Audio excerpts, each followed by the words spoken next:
In the heart of Central Asia lies a nation whose story is filled with hope, tragedy, and unbroken resilience.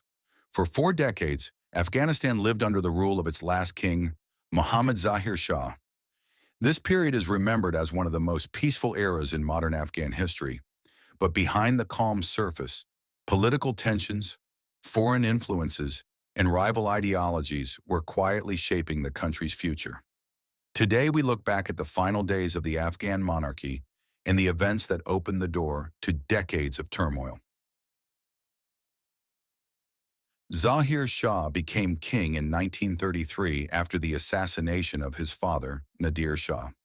He was only 19 years old, and Afghanistan was still a traditional society struggling to enter the modern world.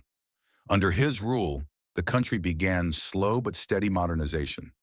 New schools opened, international relations expanded, the first constitution was introduced, and the government worked to balance the influence of both the Soviet Union and the West.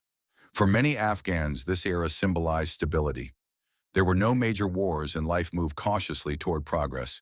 But while the surface looked peaceful, deeper pressures were quietly growing. By the late 1960s, Afghanistan was facing economic problems, political corruption, and rising dissatisfaction among students, intellectuals, and leftist groups. Many believed the monarchy had become too slow to reform, while others felt the royal family held too much power. The introduction of parliamentary democracy in 1964 brought hope, but political parties were still not allowed, making the new system weak and unstable.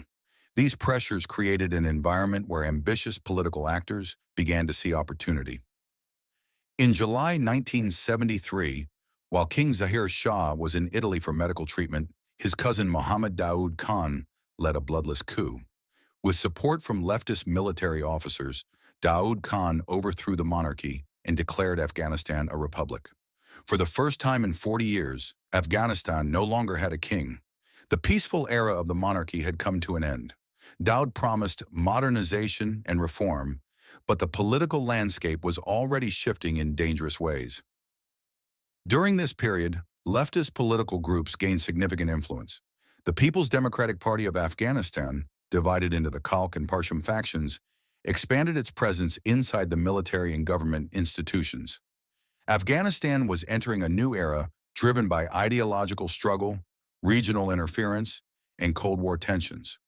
As global powers competed for influence, the Soviet Union supported socialist groups while the United States maintained its presence through economic and development programs.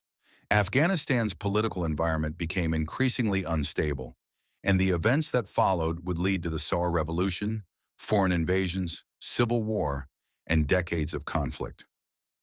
The fall of Zahir Shah's monarchy was not the beginning of Afghanistan's tragedy, but it was the turning point. What followed, coup, revolution, invasion, and civil war, forever changed the country's path. Looking back helps us understand how Afghanistan moved from its most stable era to one of the most turbulent periods in its history. Thank you for watching, and if you are interested in Afghanistan's history, don't forget to like this video and subscribe for more documentaries.